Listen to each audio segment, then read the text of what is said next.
So you know that I just put on the screen for our viewers just to see that that is the actual store on your gate that you made mention of a moment ago, so that people become familiar with that and comfortable with coming to you if they uncover that somewhere in their home. That's actually the actual picture of Rabbi's Gate as it appears on her website.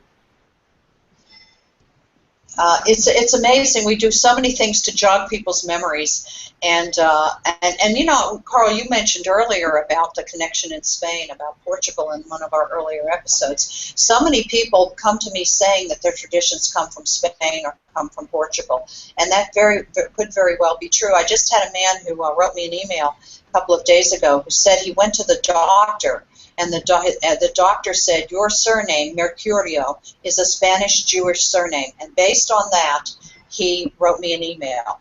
And so this connection back to Spain is stronger than one might think.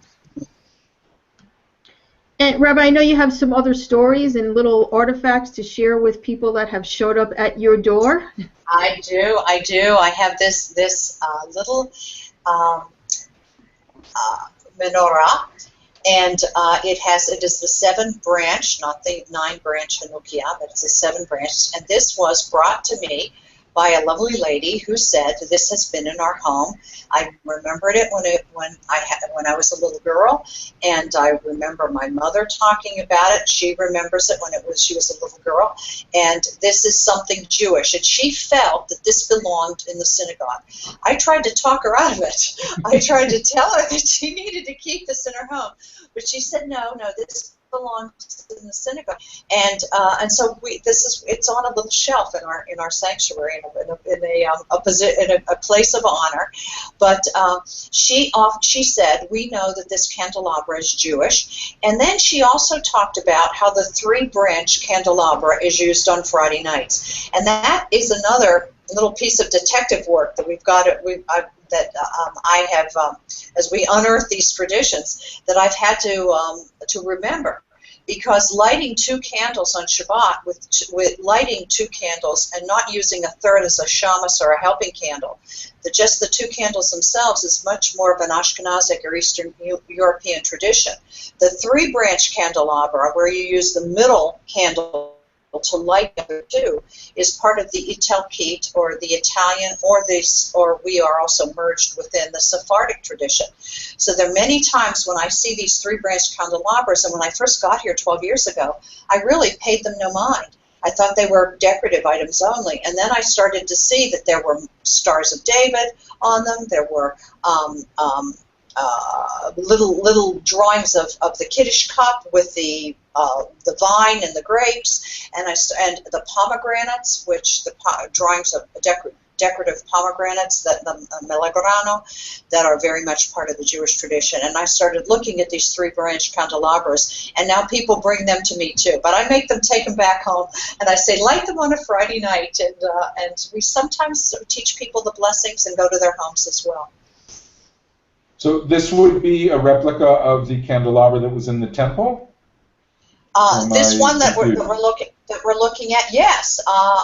This is what it looks like. This is what it looks like from the Titus Arch. It is supposedly come from Rome, so said this family, and was presented to the family back several generations. But how and why, nobody seems to know. But yes, indeed, this is very much a Roman replica. Mm-hmm. So anybody who has been to Rome and has gone to ancient Rome and to the Arch of Titus would see this candelabra and other scenes of the exile of the Jews after the great Roman armies defeated the revolt in Judea. So we're now going back to, let's say, 70 CE. 70 years CE. And that's right. I want to tie into that because we're always getting as far back, more or less, as the 1400s and the 1500s, the time of the Inquisition. But we should really remember from that indeed, with the destruction of the Second Temple by the Romans and with the collapse of the let's call it the Jewish polity in Palestine, in Palestina at the time, Jews not only were exiled, but simply began to move and travel around the entire Roman Empire, meaning basically the entire basin of the Mediterranean.